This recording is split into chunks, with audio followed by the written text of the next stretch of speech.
Okay. Welcome to Sports Talk with Kifu, and I'm your host, Kifu Njabulo Wakamahlangu. And this, as you guys know, is the interview segment of Sports Talk with Kifu. And today I have a very, very, very special guest. This man literally has defied the odds most, if not his entire life, but let's say his professional life mostly, and his personal life. He's endured a lot and he's overcome a lot. Went from being an undrafted NFL, like he was undrafted, then he went on and he went and got a Pro Bowl selection. That's very impressive. Got a career-ending injury, was suicidal, and came back from it, and now he's a certified yoga instructor. Welcome, Mr. Keith. Micheal, how are you? I'm well. And give me the proper pronunciation of your name, the best that I can, that I'll be able to grasp it. Kifuwe.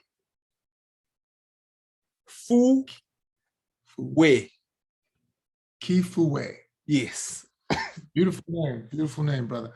Man, it's a pleasure. Thank you so much for having me. And that's my journey, and it's been an amazing one. Highs, lows, wins, losses. But I'm still here, and I'm not just still here. I'm experiencing all the facets of life. What we're supposed to. I don't think it's supposed to just be one way. It's like the pressure creates the diamond, and so yeah. I'm living that diamond experience.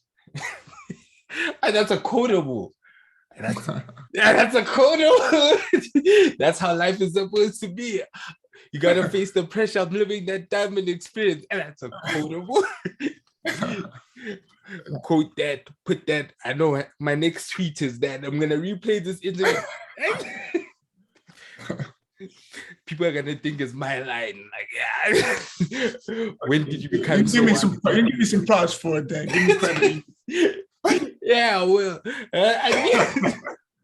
Need to. So, how was life growing up at home? How was your upbringing, and where did you grow up? I grew up in Texas, suburb of Dallas. I was born in East Texas. We moved to Garland, suburb of Dallas. I was born in a church, so spirituality was always a part of my life. My father's a preacher. And so naturally, as you're so pushed with something like, pushing these ideas on you, naturally in that environment, you rebel. And so in my rebellion came things like football. It was an outlet for me. Is like a way I could get out of doing what everybody else does and doing something different, And so that was my childhood. And so actually, when it came to sports, we would always watch sports, like, right after church on Sundays, but for us playing sports, it was like a whole nother mission to get my family to let me go and actually play, Wow. Your family is very different from mine. I've got two former professional soccer players, and it's actually, we call it football, but two former professional soccer players in my family. So very, very different. Yeah, but even the nature of your football is different. Yes, but American football is so different from the physical contact. I think there's also injuries that occur through the football that you play, but the football that we play is really barbaric, and it's like, it's a lot of collisions. Yeah, I know. I watched his interview. Yeah. We have rugby that's similar, but even tougher. Like, personally, I feel like American football, most of these injuries or most of these CT injuries are caused by the helmets, because rugby is as physical, if not more physical than American football, but it's because of all this padding that you start getting these brain injuries and all of these things. Maybe that's debatable. And the reason being is because you have 300 pounders running down, like, 4-3, 4-4 type guys. Like, for the first 10 yards with the top speed players we have in the NFL, you will have 300-pounders running just as fast. And so like those types of collisions, those types of men building an ability to run that fast creates way for really dynamic impact. That's the only difference. Because I see a lot of the rugby is engaged, and then there's a certain few players that have the speed that go and catch the smaller guys, but we got all the guys across the board, running really fast, and plus that padding, like you said, but again, that's why I say it's debatable. But yeah, either way, for the long haul, you're going to have problems, and so what do you do with those problems? How do you resolve them? How do you heal from them is really what I'm really fascinated with. And not even just that dynamic, it's just the abilities of a body to be able to regenerate itself, rebuild itself. And I think in science and medical, we really don't put a lot of worth in that, or we don't really express how that can actually be effective, the regenerational process of the body and how it can rebuild itself. Okay. Yeah, that's something that a lot of the times is not spoken about, the regeneration of a body. And what they say, you lose brain cells every day, so you don't become can't become smarter. But this is a question I'll come through later on. Let me not digress. Yeah, I'm gonna ask you something, and there are certain experiences, but I don't want to get too forward, and then I have to go back. It's so with you growing up and you rebelling, don't you think that kind of created a rift between you and your father? I feel, there's in the school of psychology, we talk about epigenetics. And in epigenetics is the environment of just the surrounding aspects, the role play that we play, the characters we play, and even what we grow up with. So when you talk about a father and the father's role, what is the father's role? Is the father solely the disciplinarian, or is it also the nurturer? Can it be both? And so my father playing a role, typically that masculinity doesn't really communicate very well. So they know how to do the dominance, which they were taught, like do this, rules, regulations.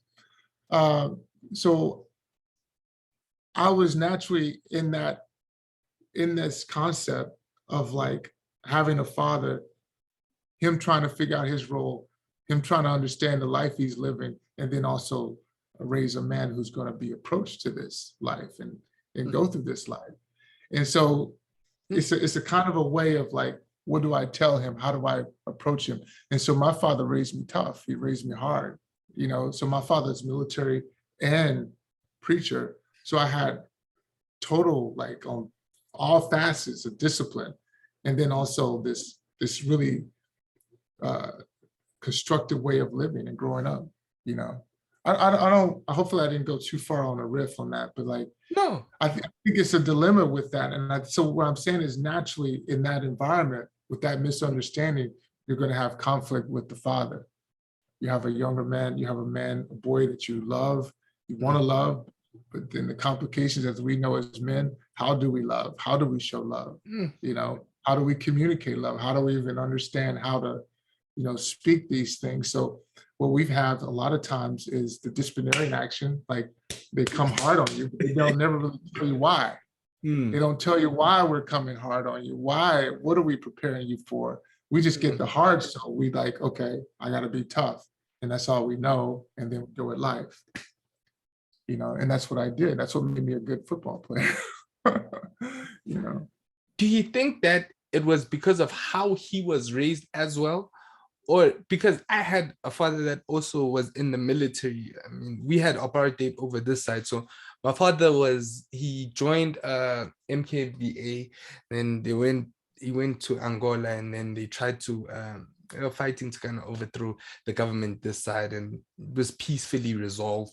But I can kind of relate to certain things that you're saying, like he's a very disciplinarian, but don't you think that discipline also okay, let me kind of, don't you think he was that way because of, let's say, the experiences that he experienced, or also he was a disciplinarian in preparing you for the life that life won't be easy? I think most of the times when boys or men grow up, it's like they're trying to prepare us, but also what you said is that they never tell us that, yo, dude, no one really cares about you until you do something as a man. Yeah, yeah. And I agree with you. I think he was, in his mind, he was communicating and being what he thought. And I think it was needed. I mean, I think the toughness that my father instilled in me allowed me to be where I am today. However, when you talk about the conflict, well, naturally in that diaspora, well, you're going to have conflict, because if you constantly just beat on something and you don't say why, well, then you're going to rebel against that. So the evolution of, like, because because I've yet to see a person come to my class that didn't have childhood issues, because a lot of these misunderstandings have shaped us in our experience of going out, being men, being fathers, being in relationships. And the nature of it, we can't just go hard all the time. We have to also be able to develop our abilities to communicate, to share what our intentions fully mean and what they are. It's an evolution of the human that are, in a lot of cases, but I'm grateful for my father, but it would be nice to, like, say, okay, hey, I'm hard on you because life is going to be hard. I'm hard on you because I love you. Like, for a long time, I didn't think my father loved me because he was just so hard on me. I think that misconception does translate in a way that, a lot of what I've seen through teaching and going around the world, sharing the practices I teach now from the standpoint of mindfulness, I see a lot of that miscommunicated with young boys.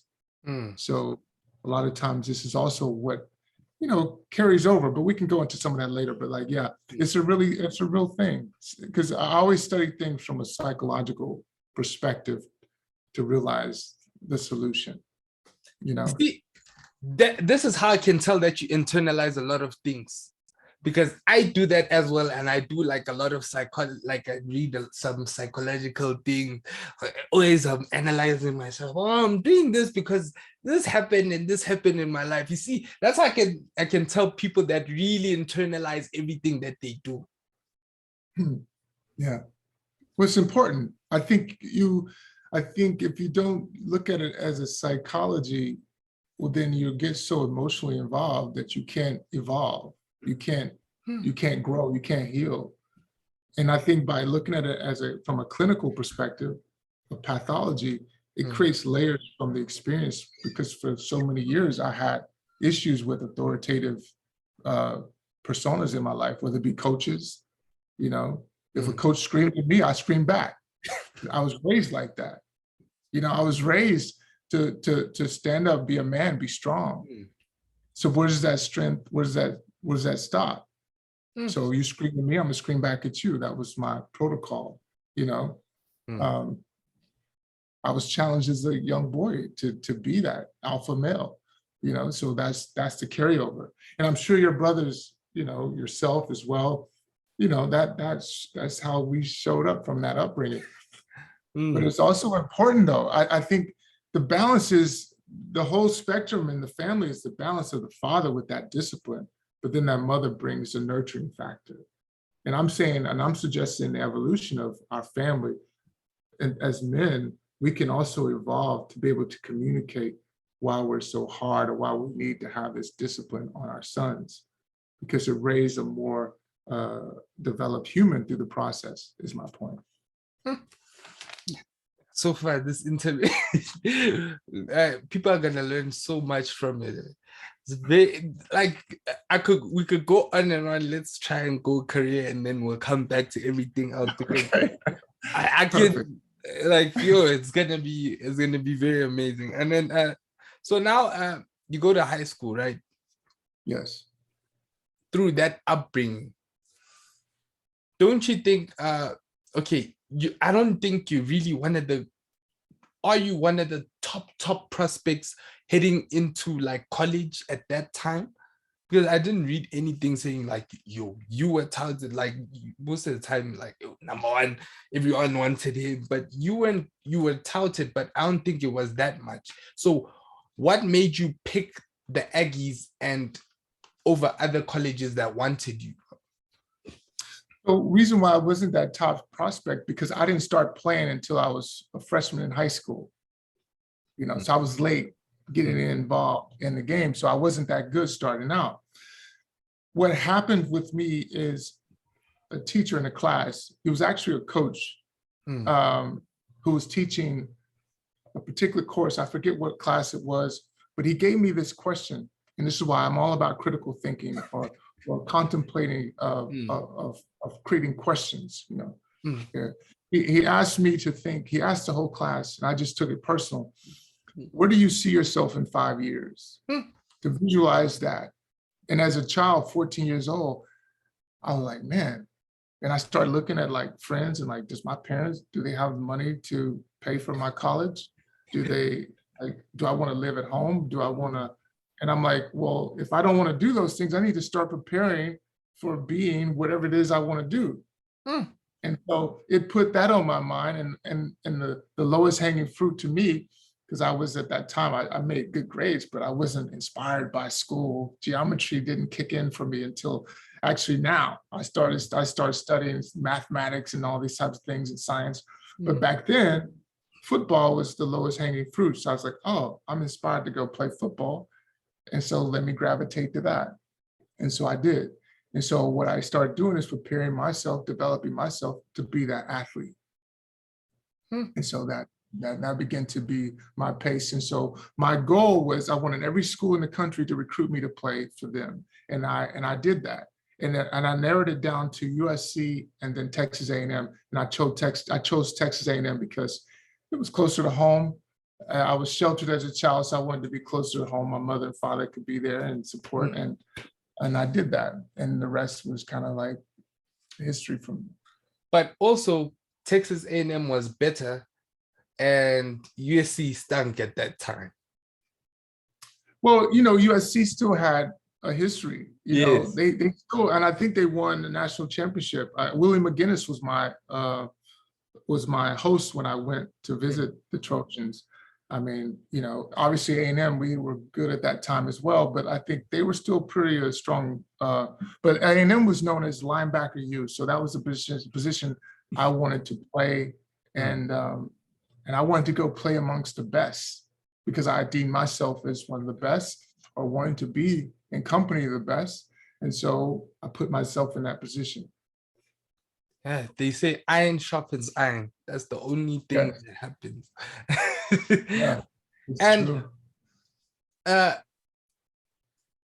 And at that time, the U had the U comes back in 99, right? Or in 90, it comes back around that time. Remember, because they closed that all of the Hurricanes for a specific time. Oh, the Miami Hurricanes. Yeah. I mean, they were always pretty strong. I mean, even throughout my years in school, I mean, you had the years of the U and the players. I have so many friends, and I played, we didn't play them in college, but I played a lot of the athletes in the pros, good friends of mine to this day. But yeah, it was all just, what happens is you have 3 states in the US where all the athletes pretty much come from. It's the state of California, Texas, and Florida. That's really what it boils down to. And so we're fighting for that recognition of like, we're the best athletes and they feel they're the best. And so no matter what logo you're wearing, ultimately you're representing your state, where you're from, where you feel you're from, So that's the thing in sports. Yeah, but when the U is dominating, sheesh. Oh, yeah. Okay, so what makes you all of a sudden, right? You go in there, for your career, you're named an All-American in university, 18.5 sacks in behind the line of scrimmage. That's like overall. And then you have 34 sacks overall, and then 14.5 sacks alone in your final year, and 10.5 tackles. Yeah. How did you manage? Remember, you started late. How did you manage to be how did you manage to be that good in your position? And that's a short space of time compared to everyone else. What made you, how did you get there? Well, so when sports, the interesting thing about sports is you have to do a few things. And one of the biggest thing, greatest thing really is accountability. And so you have to realize a method, and then you have to realize, well, how is this method serving me? Like, what are my receipts? Like, okay, I'm doing this, or from doing this, how am I seeing progress? That's the cool thing about sports. And so by doing so, I could rate my change. I could rate my growth. When you look at sports and the concept of patterns, practice, habits, it's a really developmental process. So I was developing myself. And this is why I teach it in regards to mindfulness as developing as humans. We have an opportunity to commit to developing ourselves, but it takes a really fine line of self-evaluation, self-accountability. It's hard to do because, again, I'm having to accept criticism. And actually, I call it critical advice. We have to be able to face the music of the critical advice, and in regards of being okay with it, and to see my flaws, my weaknesses, and also realize my strengths. And so what I had to do is put that into a formula and in a short period of time, implement it. And so I did that. And so I could rate my return. I could rate how I was producing. I was getting better on the field. I could be more comfortable playing the game. And it took place. And in different stages of my life and how I was developing as a player from high school, college to the pros, it showed. You just tracked did your coaches help at any point? How did they help you besides telling you, obviously, but what kind of relationship did you have with your coaches? Basically? So it really, because this is an inside job. It's why when you mentioned to go inside, inward, inward is a great place to go because you realize that nobody's going to come save you. And so just like you have a lot of coaches in today's society, no one's going to deliver you to the finish line. It's the commitment that you have within. So I was committed within. So no matter what the coaches were going to tell me outside the playbook, everything else, my mind was already geared to, I'm going to dominate. I'm going to succeed. I'm going to win.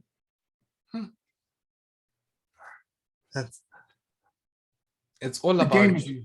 Yeah, the game is mental. The game is mental, and the practices around really is simple. I like for people who are listening to keep it simple. It's all about developmental. How do we develop? And it's like allowing ourselves an ample opportunity to do so. So yeah. And I keep on saying it's because your mindset is so similar to mine. Like most of the time, like, bro, I realized you can't keep on blaming everyone else. Like the one common thread in all of your problems is you. Yes, so true. So you are the only person that can fix it. And the reason why actually I started this channel but okay, that's like more spiritual thing. I kept on dreaming about speaking about sports, and I love sports. So I was like, oh, let me do this. And that's how the channel started, basically. And sports is a good segue because a lot of people are intrigued with sports, but what people don't realize is sports is more mental than physical. It's like you have, say, for instance, you have a 6'3". When I was in the pros, I was 240, 6'3", 240. You have that all over the place in the pros in particular. But what makes one different than the other? It's the mind. One believes he can, and one struggles with the confidence that he can, or he can't. Fear, these types of things, and it's all mental. I always say the game is about 80% mental and 20% physical. Yes, it's more finesse. It's more finesse than brute force. If Hmm. you go and try to be in the brute force the whole game, you won't survive 70 snaps, 80 snaps a game. You won't last. But if you understand how to work the finesse, it's the feminine and masculine principle, you realize that's where the beauty, that's where the magic is created. You know, the lineman who jumps in the air, tips the ball to himself, catches Hmm. it, turns it for 70 yards for a touchdown to win the game. Hmm. Finesse. And it's strange that most linebackers are actually self-aware, because I was speaking with Lofa Tatupu and about 3 weeks back, he came in, I think after, yeah, he was drafted 204, 205, played for the Seahawks, 3 Pro Bowls, and also into the Super Bowl. But he was smaller. He was like, what, 5'11", and he was like, I knew that I had to be a linebacker, and especially with his size being so small, him playing an inside linebacker isn't very common. Yeah. But he had to be self-aware because he had seen professionals that are his size and his height actually make it. So he was like, nah, I'm not going to be a quarterback, never going to make it, rather move to linebacker. And he studied the position, he studied defenses and everything so that he could become better. So most of the things that you said or are alluding to is almost kind of similar, because it tells me that as a linebacker, you have to be aware of your strengths and your weaknesses. Yes, yes. And again, to make it tangible for the listeners who want to apply this to life, well, same as studying the father, studying those who are women, studying the mother. When you have a perception, like you said, the previous linebacker from the Seahawks, he studied other linebackers who was his height. Well, study the mothers that's in your life, study the fathers that you've seen in your life. And as you take their strengths, their weaknesses, what you do is you realize how I can take the best of everything that they've done, learn from them, and be better. You know, that's how it gives me an opportunity to develop as a human this way. And so we're doing this as a game, which is a character, which is going to last only a few years, right? And then you have the rest of your life. What does that look like? Most people who don't play the sport, right? This is an opportunity that they can take for the long haul, the vision of developing themselves as humans. Mm. Therefore, you really realize the receipts, you realize the growth, you have better relationships, you raise your kids, the dynamic of the bonding with your kids, you eat better. It's just a whole lifestyle that you gear yourself toward being a better human. We're doing this in the sport and we're having successes. But again, what you find is in sports, because the character ends, well, then when that character ends, meaning their career ends, well, then what do? And they get lost. But as the humans, we get to be human through the whole concept. This is why when I teach the practice, I say, well, the new game is humanity, and the new athlete is the human. And so as humans, we get to participate in the game that's going to last us a lifetime called humanity.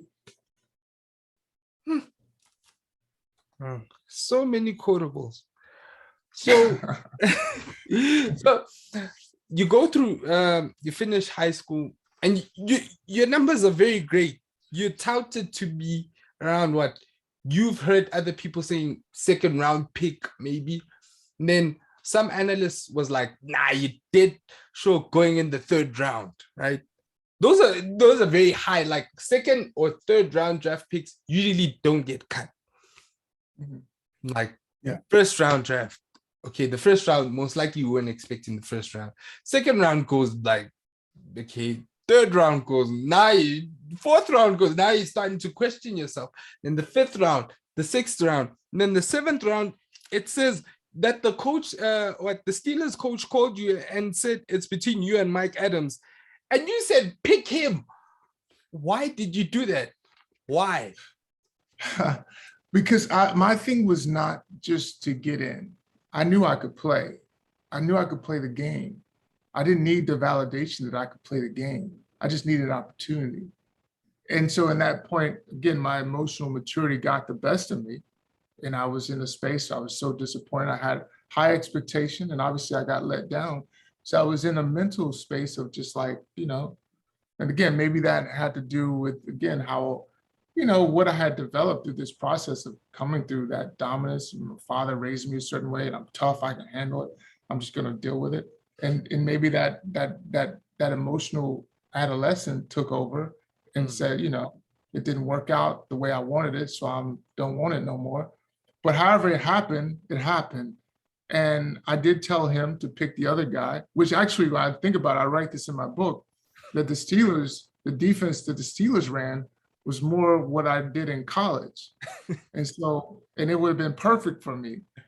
And the thing about playing a traditional linebacker, I didn't play that. I didn't drop back and cover tight ends, receivers, or running backs. I just rushed the passer. I rushed the quarterback. And so the interesting thing about me, by saying no to the Pittsburgh Steelers and saying yes to New Orleans Saints, I had to learn the traditional linebacker position in the most extreme environment, the most competitive environment. And I did that. But and that was, so how do you go from being undrafted, and how do you get onto the New Orleans Saints team? And then how do you get there and you actually start as a rookie? And what's going through your mind as you're literally undrafted? I mean, you've literally spent 5-6 years literally preparing to become an NFL player, and that doesn't happen. But the thing about it is, like I said, there's a saying, how you start something is how you finish. And you notice how I started with the visualization. So through the process of this, I was starting with my mind. So no matter what was happening physically, or meaning in the things I couldn't control, I could control my mind. And so I knew who I was. I knew what I could do. I was confident in my abilities. It was never a question for me with myself and my abilities. Maybe other people had their questioning, but I knew I could play the game, and I knew I could. I had a strong mind to be able to break things down, simplify them, to allow me to execute it. And so that's really what I was sharing with you earlier about what I did with the traditional linebacker. I began to study the position. And then so through the process, we call that, I began to be a student of the game. So being a student of the game, understanding what that linebacker has to play and the duties of that linebacker, and then I could realize also where everybody else is lined up. I realized how I could line a defensive lineman up, how I could line the safeties up behind me. And so by doing this, like playing chess at this point, now I can manipulate the game. I could know all my edges, so I could just really, I could really freelance and make things happen all over the place. So if you look at my career, I played middle linebacker, I played the strong side linebacker, I played the weak side linebacker, I played the dime and the nickel linebacker, I played a defensive end. I would line up as D tackle sometimes. I lined up at nose tackle sometimes. So it gave me an opportunity to just really just do what I do. And, and the New Orleans Saints gave me that opportunity. And I took full advantage of it. And I began to be able to start as a rookie and throughout my whole career. My whole career, I was a starter in 3 different schemes, which is typically not the course for a lot of people, But how does that call specifically from the New Orleans Saints come about? Do they call you like, we need someone, or do you go from practice squad to start playing? So when the draft is over, Coach Mike Ditka, those who are listening may remember Mike Ditka from being tight end for the Dallas Cowboys, coaching the '85 Bears and their Super Bowl win. I had a lot of admiration for him. And so he's on my cell phone, and he's asking me to come play for him. So I was like, no, I had grown up as a child looking and admiring, those types of teams, Walter Payton and the Dallas Cowboys. And so I had admiration for him and who he was as a person, as a man, as a player. So I was like, of course I'll come play for you. Give me the opportunity. And he did. And sure enough, I began to take full advantage of that. And he's such a wild card of a coach that he would take a chance on an undrafted free agent to play the position. And I never look back. And why I say that is because when teams invest in veterans, like the guy, Ronaldo Turnbull, who was starting my rookie season, he was making $3.5 million. And so I'm going to keep coming in with basically minimum wage, $200,000 or something. Mm. And then I'm coming in, and then they have all this money invested in him, and I take his position. That puts the team in a financial situation. So they went to him to say, okay, well, can you take a pay cut, or we're gonna have to cut you? Hmm. Yeah. It's the finance of they call it the politics of sports. Yeah. And you can't feel bad for him because this is competition, and it's either he steps his game up or he takes the pay cut. Yeah. As a human, you could feel bad for him, but this is a competition, and we're at this is a workplace environment. It's Yeah, cutthroat. which is tough. And in the NFL, it's a tough game. You know, we call it the NFL means not for long, you Yeah. know, and really from a, but Ronaldo, to his benefit, he was an amazing player, and he had a lot of successes, and he did really well in the game. And so naturally, he's like, I'm not going to take a pay cut because I'm Ronaldo Turnbull, and I've done a lot of great things in this game. So I go somewhere else and play. And the interesting thing about that is they say it's not so green on the other side, you know. And on top of that, again, this game is a very competitive game. And this is why I'm so convinced with all the things that we talk about and I share is from understanding that nature of that environment, which is the same environment that we deal with in life. This extreme competitiveness that we deal with, this extreme intense moments that we deal with. How can I have a strong mind through the process? How can I hold my intention through the process? And this is why I'm so convinced mindfulness as a development, yoga as a development is so crucial for the human to succeed and move forward.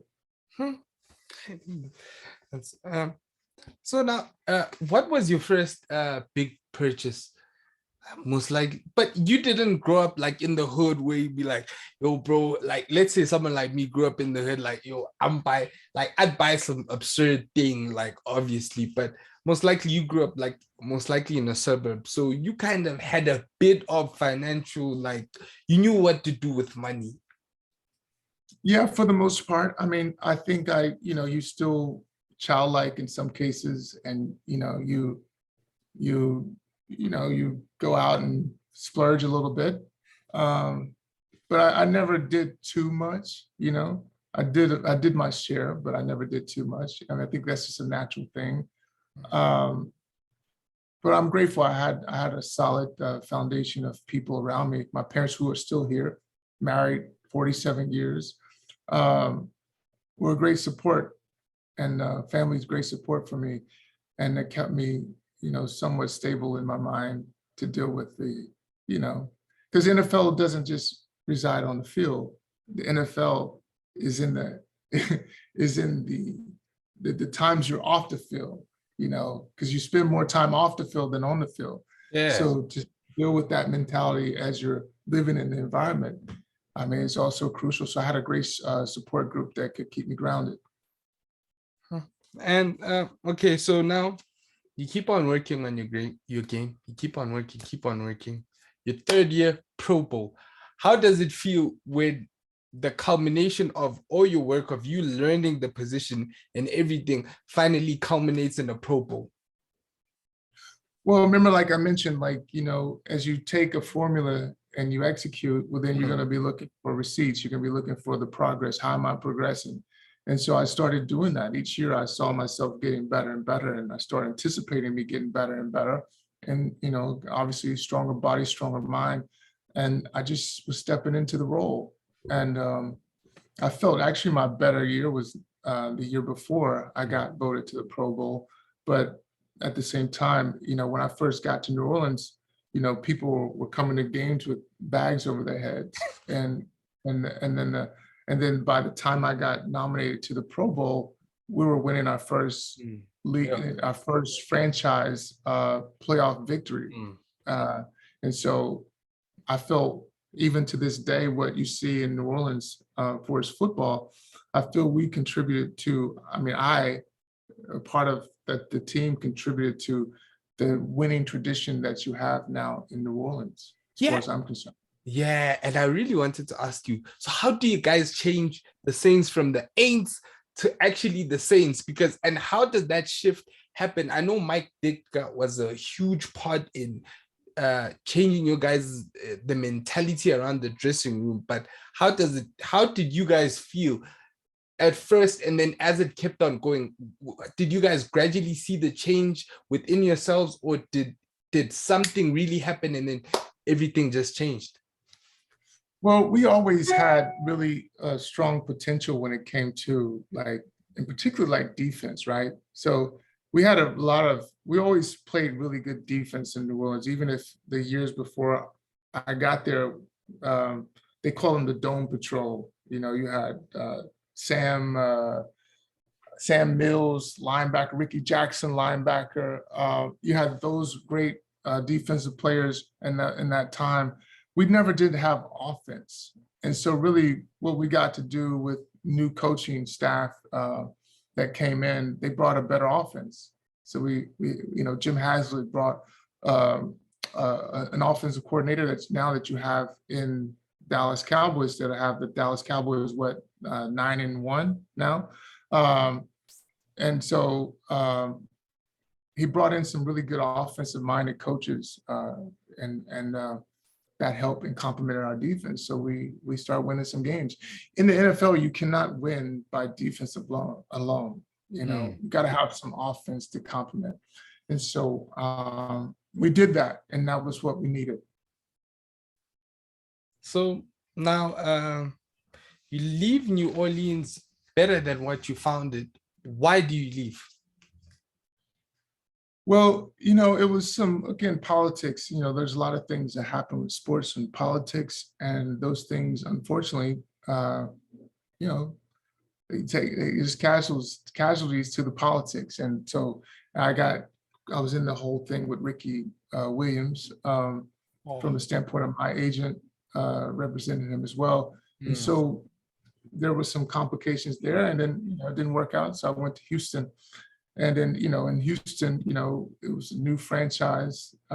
It's not the ideal situation because you can expect that it's a rebuilding situation, and it's going to be, and it was, and you know, Houston was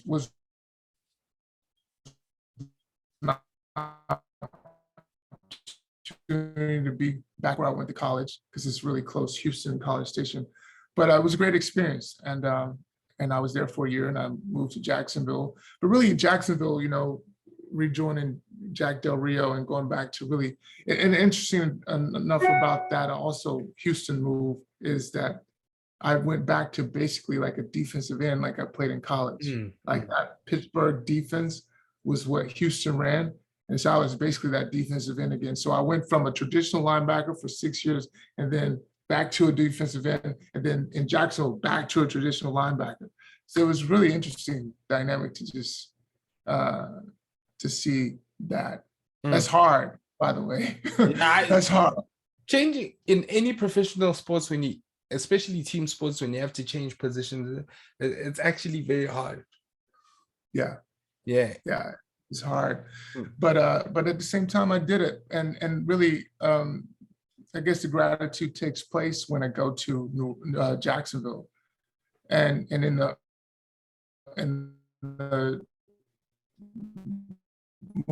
most crazy experience of really, you know, suffering to this great place of identifying and discovering myself through conscious breathing, through meditation, and what you have and what you see in front of you now is a whole nother really person than I was back then. So at the Texans, you start getting a lot of injuries, right? And I read somewhere that so now let's say people were standing in a line, and you're like, oh, what are you guys in line for? And they're like, gonna get injection. And like, nah, why weren't you a fan of getting shots or to help you deal with the pain? Well, I wasn't aware that that's what people were doing. I didn't know people were doing, you know, cortisol shots. Like, you played 16 weeks. 16 weeks they were getting cortisol shots. And really the technical aspect, you can only do cortisol shots once or twice every 12 months. Sure. And so by them doing that, I just started to see another, because I never really suffered injury, you know. And so I started realizing some of the detriments of the game, you know, the highs and lows to the game, and some of what other players were actually going through. And even though, yeah, and so there's just some tendencies with the game that are not so healthy, that I was just seeing. And I guess you heard me say something right in regards of those cortisol shots. Yeah, but that was a real experience. And I was real epiphany because I'd never seen it before or paid attention to it. So you're like, never been to the injury room, so you never been to the treatment table, so you're like, you don't care.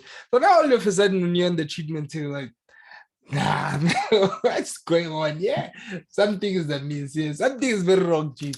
They're like, it's what's happening. And Shannon was like, you guys as football players or as professional athletes actually don't go, you guys don't play at an actual 100%. Guys always going like 90 something or 80 something, and you still have to perform. Right. Yeah, and that's another concept that I take in regards of life. Even you're never going to have 100%.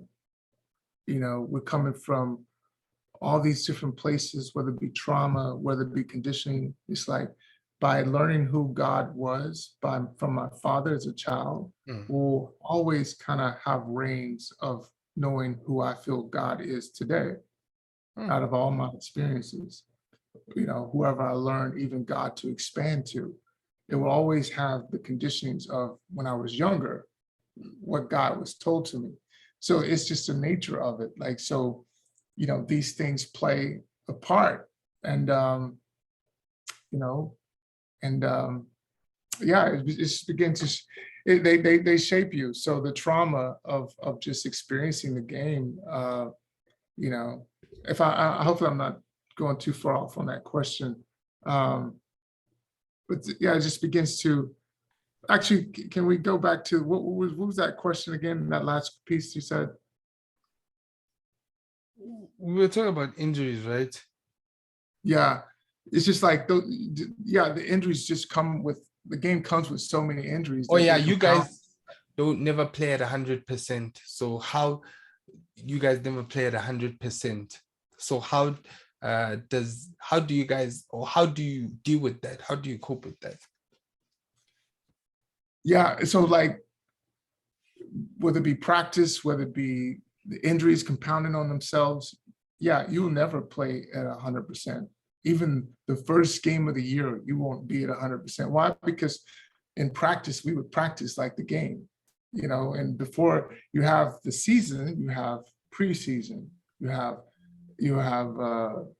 training camp, you have OTAs, you know, you have everyday conditioning, week to week conditioning. So that compounds. So you'll never go through the experience 100%. You get older as you continue to play more years. So it's just a part of the game, but you play and you show up as if, and you know, as if, and that's a really interesting thing. Again, that goes to the mind, having a strong mind and willing ourselves through the injuries in spite of, to still be and play at that high peak performance. As like someone having a terrible boss and still showing up to work and putting out their best performance every day. Yeah. So in Jacksonville, you get that one hit and then it's career ending. You're literally paralyzed from the neck down, is what you said. So how do you feel at that point? And because now you internalize everything, and people that usually internalize everything usually love to deal with things alone. That's their problem. So now you have to ask for help. So what's going through your mind at that point? Well, when I went to and suffered that injury, I was at a low. I was at a low that I had never been before. And And I wasn't even in a space to even ask for help at that time. Through the process, someone shared some advice. And what they shared with me was the concept of conscious breathing. And through that understanding what conscious breathing is and was for me, I realized how I could and what I could do to participate in my own healing. And by doing so, it really changed the game for me. When I knew and realized that I didn't have to be just a victim to this circumstance, that I could participate in my healing, it really opened up an opportunity for me to discover what that looks like. Mm. And how, so, and how was therapy at that point? Because most likely you have to have, you're having like very serious conversations with like your therapist, like, yo, dude, I used to have all of these things, but I don't think that you're really a materialistic person, but most likely like, nah, this is going, the car is getting repossessed or whatever you're going through financially, emotionally, and because now you can't do a lot of things for yourself. How, like, how were those, how was therapy and how did it really, really help you? Well, nothing was changing in my life from the standpoint of finance. It was just my idea, my identity was being compromised. Who I was and what I could do was being compromised. So then naturally the mind starts, freaking out, fight or flight. So that was the thing, because I had never been in a vulnerable or felt I was in a vulnerable position like I was. And discovering what that looks like and what that felt like was mind blowing for me, because I'd never been in that kind of vulnerable situation. So that therapy looked like, for me, it really didn't make sense because I couldn't move. So why am I in therapy? But I was getting poked and prodded and asked a lot of questions that, I, Please you wait a know, I minute. was, Austikele di kipizi. Please, naltekieta. Please continue. yeah. So I was just in a position just trying to realize what I was, meaning like, what I could do to, like, get better. And so when I was told conscious breathing, again, it changed my life. It changed my outlook. It really helped me deal with the mental processing that I was needing to go through or deal with going through this experience. So now, okay, because you internalize everything, what are some of the conversations that you're having with yourself or within yourself? You're like, hey, dude, this is what's going wrong. This is what we should be doing. Or this is what, like, now you most likely you're thinking about everything that has gone wrong in your life and all the decisions that you've made. Well, I mean, I don't think I at that point got so far there. It's just, can I be well? Can I play again? What situation, what is this going to look like? Just the fear of the unknown of that. And to a point, you're right, from an internalizational standpoint of isolating myself and being with myself to really self-reflect. And that's really, again, where and how I even talk about it to this day, is that self-accountability, that self-reflection, meaning questioning yourself, questioning your ideas, where you are, and challenging those things, and not just compliance, but challenging it. Just like, why do I feel this way? And if I don't like it, how can I change it? And really making those, staples for where I am, and to not just stay there where I am, but to realize how I can move from that place, again, to see my returns, to see my progress. And if it wasn't going to be physical progress, it was going to be mental progress, and being okay with that. Yeah, sometimes that is faster than I feel like what sometimes you don't see the small progress that you make in life.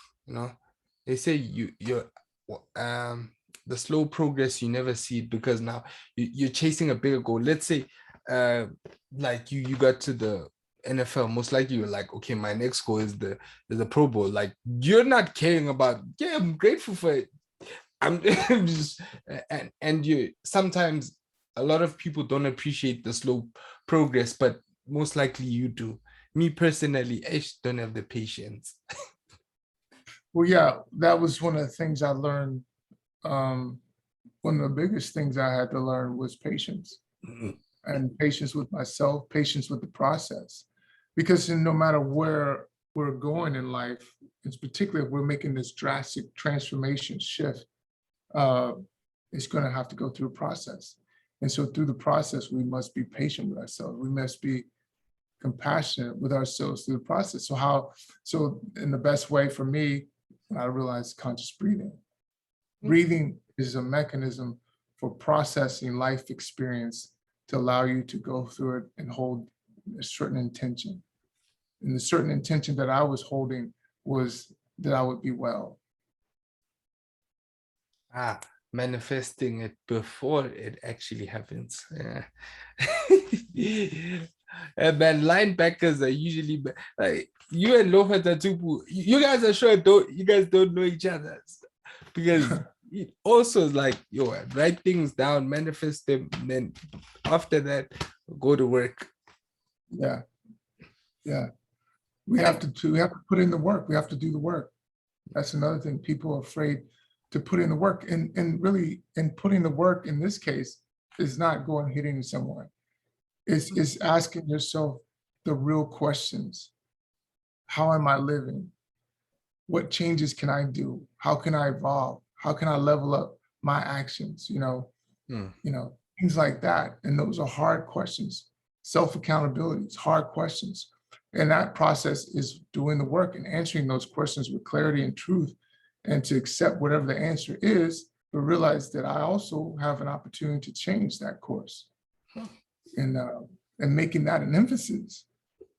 Uh, that's something that we must do, because if we don't, we stay the same. If we don't, we can't expect things to change.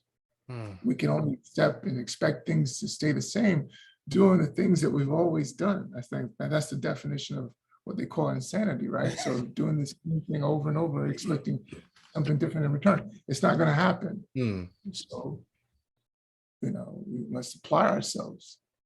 Yeah, that's a quote from Einstein. Doing the same thing all over again and expecting a different result. Right. Insanity.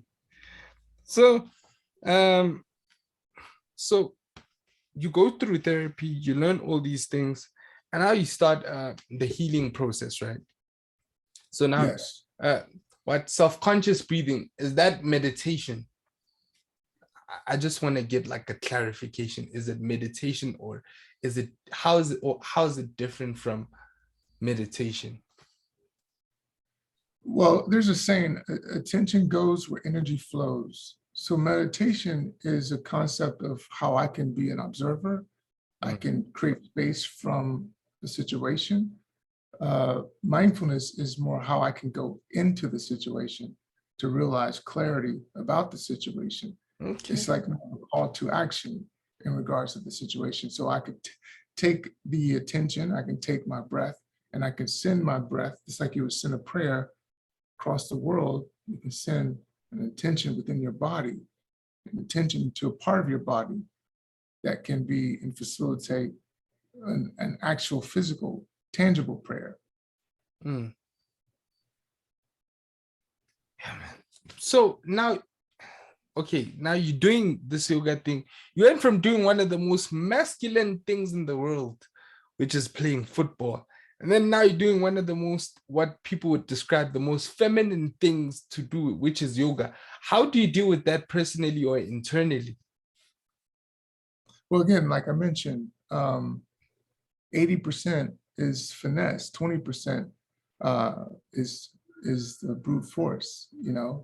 It's majority of the game is finesse. It's not guys just hitting each other. It's guys running some from sideline to sideline, Mm, cutting. That's finesse. That's not brute force. And so when you talk about yoga, that's all it is the finesse. It's the nurturing factor we call the feminine. And through the process of that, that's compassion, that's patience. through the process of that, that's rehabilitation, that's healing. Patience. That's where the patience comes from yoga. Okay. So now, why do you start? Because you said you had no resource throughout your therapy. So where was your family throughout this entire space? Like when you're going through this healing process, where's your family? Because you said like I didn't have a resource. Well, what I meant by resource, I didn't realize what mental health was. I didn't realize what depression really was. I didn't know really what CTE, concussion, the ramifications of concussions. I didn't know what all that was.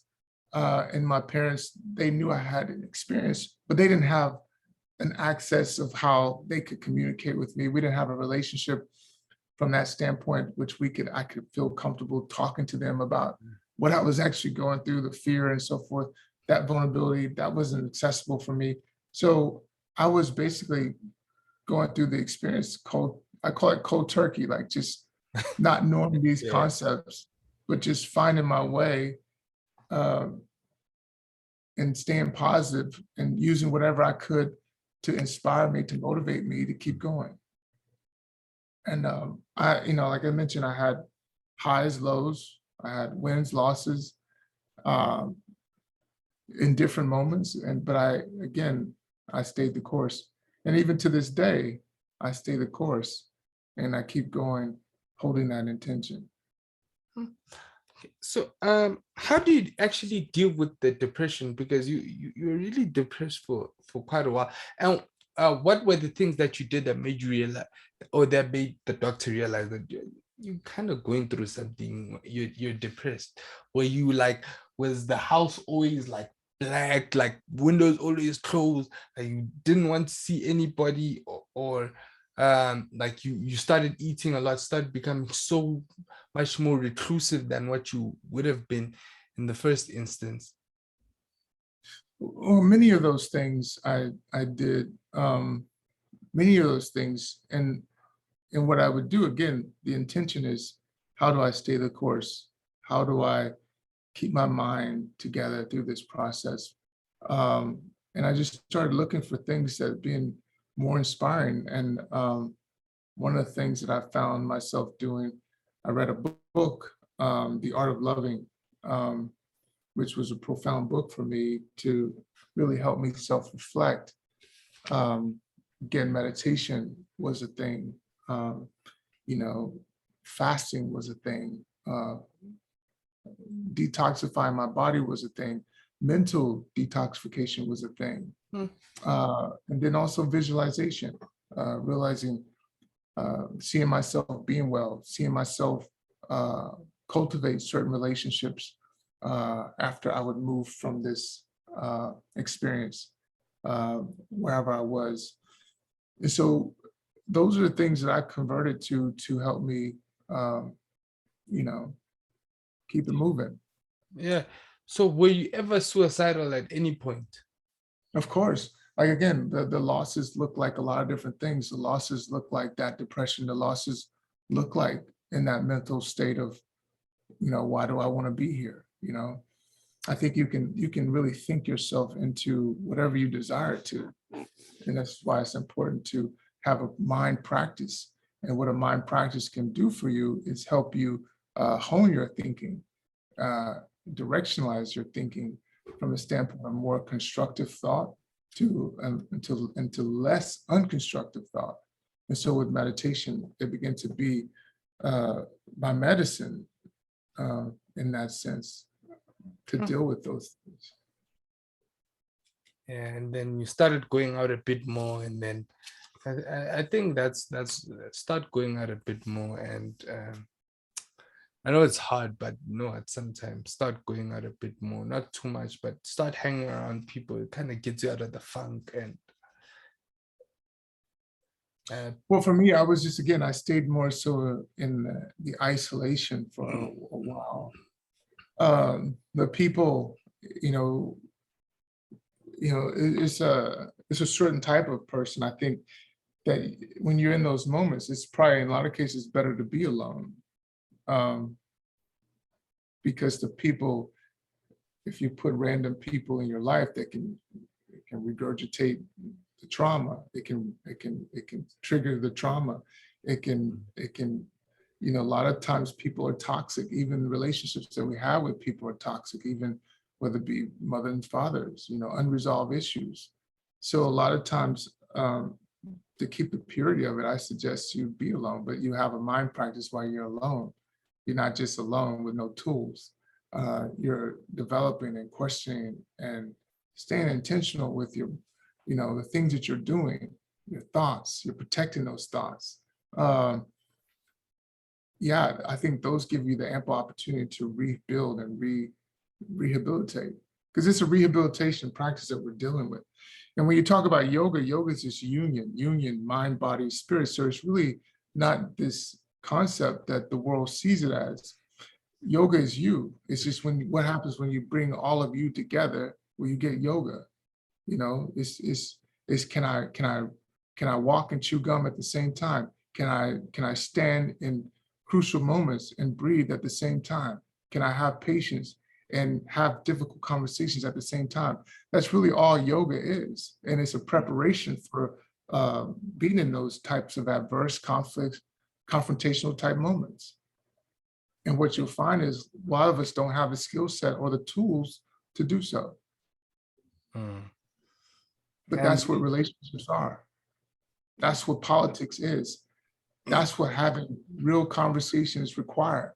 And this is why we're in the predicament, in my opinion, that you see in our world, because we're not equipped from a maturity perspective. We're not mature enough to have real conversations. Yeah, I agree. But I think Twitter is one of those places where I've seen where people, firstly, unrealistic expectations, and then you can't really actually have a conversation on Twitter. Like, if you're against whatever's popular at that moment, it's like you're either getting canceled, or no one really wants to have an actual conversations. Like, it's either our way, you guys don't want to hear the other sides. Like now with like vaccines, like you got anti-vaxxers, and then you've got people that are pro-vaccine. Like the people that are pro-vaccine don't want to hear what the anti-vaxxers have to say. The people that are anti-vaxxers also don't want to hear what the people that are pro-vaxxers are saying. So it kind of creates that it creates more of a drift in our society more than us coming together. And Twitter, most of the time, the algorithm is based, if you're going to like the thing or retweet something, it's going to show you more of the same thing. That's why you're thinking most of the people share your reviews. Right. And I think that's the nature of our society, because before we had the vax thing, we had racism. We still have racism. Yeah, I think those things keep us off the real issues, you know. Because if you can't deal with the one thing, the most crucial part of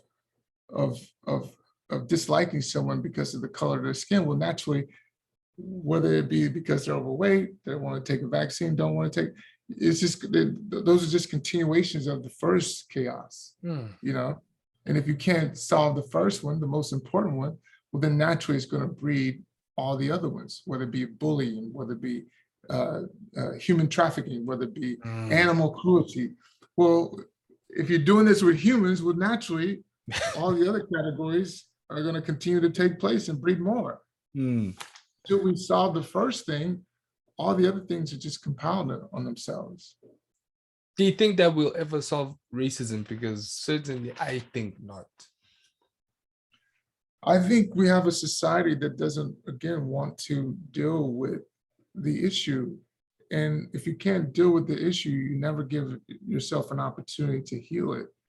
And particularly when it comes to racism and even the trauma that resides with it, because it's not like racism has stopped. So it's like not something we can reflect back on. It's still happening. So it's still going. But then you're saying and suggesting that it's not here. Well, then imagine that trauma, imagine that PTSD of like, you know, looking at people like, what do you mean it's not here? I see it every day. And like, what reality do you live in? And then when you hear so much, you start questioning yourself, like, am I losing my mind? You know? Yeah. But it's like, then you're reminded when something happens from the standpoint of, you know, a George Floyd in Minnesota, or Mm, a Tamir Rice mm. in Cleveland, Ohio. And so it's like, you know, those are real things that are happening in our community. And unfortunately, a lot of us are disconnected or have an inability, or maybe even fear to even discuss, you know, a lot of times, even in sports. I mean, I was so caught up in what I was doing, the competitiveness of sports, uh, you don't have an opportunity to see it for what it, you know, what it is and how it's unfolding. Even born in certain suburban areas where you don't see it in your bubble that you exist in, you may be, in a sense, delusional about it happening in the world. I mean, you know, it's like, I feel these things are set up, in my opinion, to keep the frustration or keep the confusion going, and to keep the kind of delusional, illusional experience perpetuated. Yeah, but also I think people are, as people are, most people are, what's this? We like viewing things from my point of view, or from my standpoint, what I'm experiencing. Like, if you don't see poverty in and around you, like, you might not think that poverty exists, but once you start associating yourself with people that are poor, or once you start being around those places, then all of a sudden you start realizing, this thing actually exists. Yeah, yeah, definitely. I mean, again, we, you know, we create the bubbles, the illusions, Mm. for where we are. And, you know, what you find is a lot of people haven't experienced the world, you know. Um, you know, even traveling, like, you know, one of the most profound places for me was going to Africa. I've been to Africa 4 times. And then Where did you in Ghana, go? I went to Ghana, Accra. I went to Dakar. I've been to, Senegal. uh, yeah, Senegal, Egypt. I've been there twice, you know, so, but in Ghana, you have what, the door no return. And the interesting thing about the door no return, I'm sure you've seen it maybe, as you go through this tunnel, the spiral, and they talk about this is the last tunnel, last passage that the ancestors, when they travel through, and they would look back, and it was the last time they would see their land. And so, and how they bring it home from the standpoint of relating it to, you know, the Black diaspora in America, is like, well, when you first left, you didn't leave on your own will. Hmm. You know, they took scientists, they took doctors, they took lawyers, and turned the ancestors into slaves. Hmm. And so, as we're still in these places in our minds are still in captive. And Hmm. only until we come back to the land in which we're from and go on our own will are we truly free. And until we do that, our mind is still in captivity. And but you really need to come to South Africa. A lot of people like South Africa. have have a few cool places, and what I have, Great Zimbabwe is just in and around, and then you have the cradle of humankind. We have it here in Johannesburg, and but most tourists just like Cape Town because, you know, it looks more European, and, you know, we got the wine vineyards. The African wine is very loved around the world. It's a lot. Of course, yeah, Africa is amazing, you know, but I feel the first time I saw people who look like me everywhere, I mean, it can almost bring you to tears because you've never seen that. You've always been the minority in these places. And it can almost break you down to see that and to realize that that exists because you've only been told and shown one thing, you know, see the clerk in the bank is black, the attorney's black, everybody's black. You're like, wow, it's an empowered situation, you know? But yet, even in the alternative of all that, we still thrive and we still do an amazing thing. But again, that's a life journey. That's a life understanding of, like, of a thing that we've adapted to, that in my opinion is equivalent to any other CTE or PTSD. Yeah. Okay, I have a question. When people I went to school with, right, they went to America for there's this what people to people or summit something. When they got to America, right, some Americans asked them, "So guys, how did you guys travel here?" And the white dude was so vexed. He was like, "Nah, we came here through bus." That's the story I was told. Through bus, like from Africa through bus? Yes, because he was angry. How else can I get here? How Oh gosh. how do you think I got you? Obviously, I flew. So, did you also have this mindset that we were Yeah. poor, we lived with like lions? Because every time like Africans live with lions, like, hey guys, which one is this one?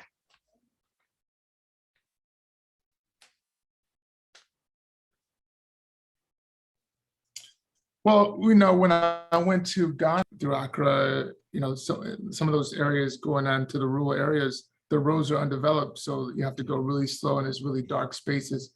And so that conditioning in my mind was like, I know that there's lions and giraffes out there. And they're like, no, this is a metropolitan city. We don't have it here. That ignorance is perpetuated. Yeah.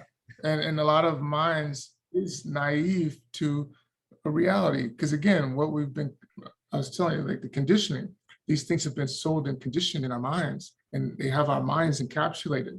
But until we go into these places, we don't really get a truth.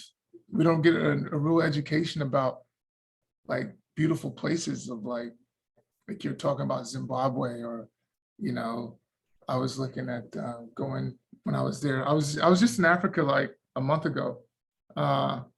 And I was going to go down to Ethiopia, but they were having some political things there, and I was going to go to actually Tanzania. I was going to go to Tanzania, that island outside of Tanzania. What is it? Zanzibar. Zanzibar. Yeah, yeah. And I couldn't make it in that short period of time and get back to take my flight from Cairo. So I say next time. But Yeah. I mean, there's so many beautiful places of Africa, as you already know. The best time to visit Zanzibar is like what, March, May, somewhere there, because there's no typhoons and no. Yeah, that's about the best time. Yeah. Yeah. So non-traditional ways of healing. Did we? Let me ask you again if I didn't. So how do you start getting exposed to them, or how do you start experimenting with them? Like, this Western stuff is not working for me. Let me try something else. So what I started doing in my idea of getting well, like I started searching out teachers. And in that book, The Art of Loving, I found J. Krishnamurti, which is an amazing meditation teacher, teaches contemplation, which is questioning and going into the question.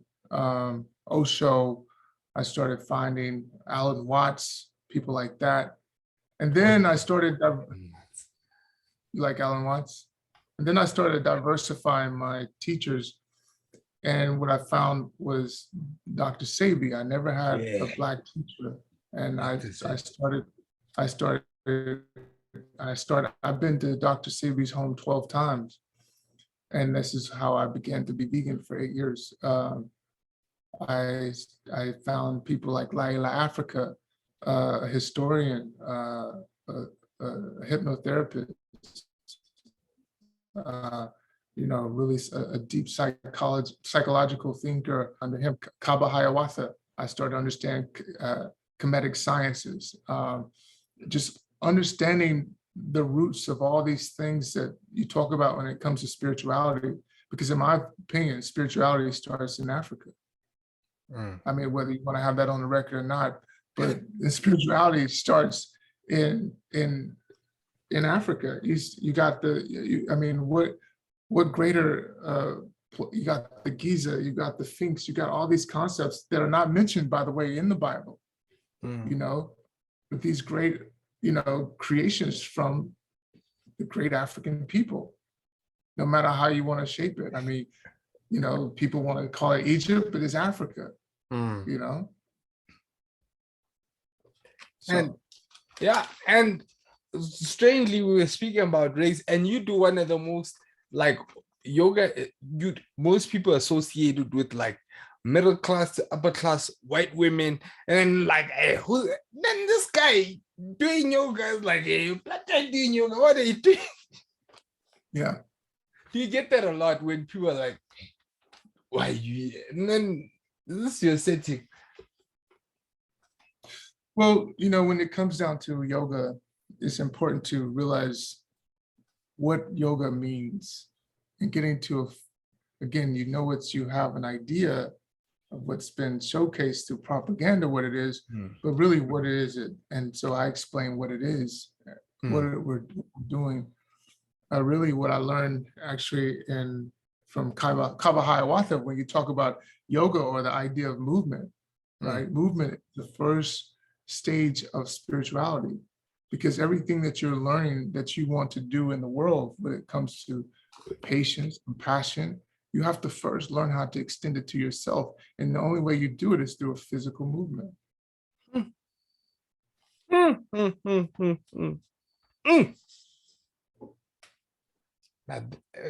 That's a, that's an amazing quotable. And so now, finishing it off, what's Lighted Up Foundation, and what is the work that it does and what it encapsulates?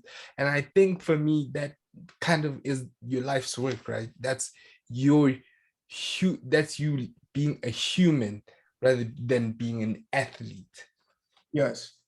So the Light Up Foundation is basically, light in the place of darkness, meaning darkness is a metaphor from not knowing, light in a reference of information. Like you talk about photosynthesis and how in the dark and in the body, we begin to translate this light to be the medicine, to be an understanding, clarity.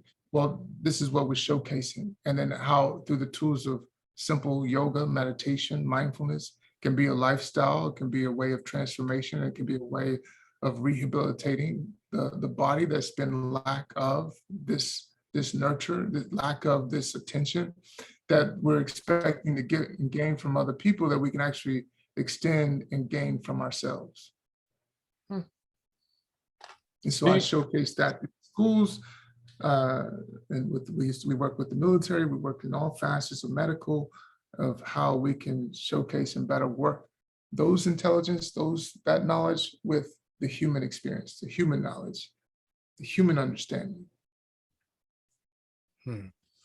Don't you think that was better for do you think that your purpose was this, now you're starting to actually fulfill your life's purpose?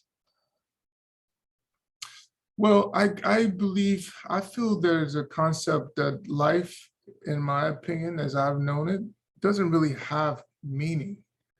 I feel we give meaning to life, and how we give meaning to life is we experience life, we understand the experience, and we understand that others have experienced certain things just like we have.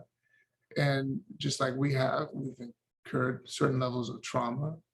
And so we can give inspiration to realize how we can unwind that trauma. We can heal that trauma. So basically what I'm saying is yoga is an opportunity. What I feel my mission is to realize problem solving, ways that others have experienced, and how I can share what I've experienced, that maybe can shed light on their journey and how they can rehabilitate, transform, and heal from what they've experienced. And I feel that's the concept of each one teach one. I feel that's the concept of tribe, community, and I feel this is why we're here. Thank you so much for your time. It really has been such a great interview. I've learned a lot. And okay, just before do you know about Credo Mutua?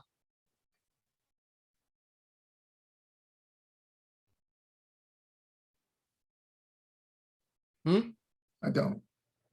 I don't. Okay. I don't know it.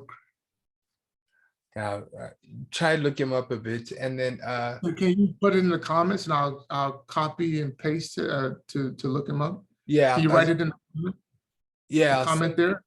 yeah, Okay. I'll send it to Or you on okay. yeah, you know where I'll just send it to you there.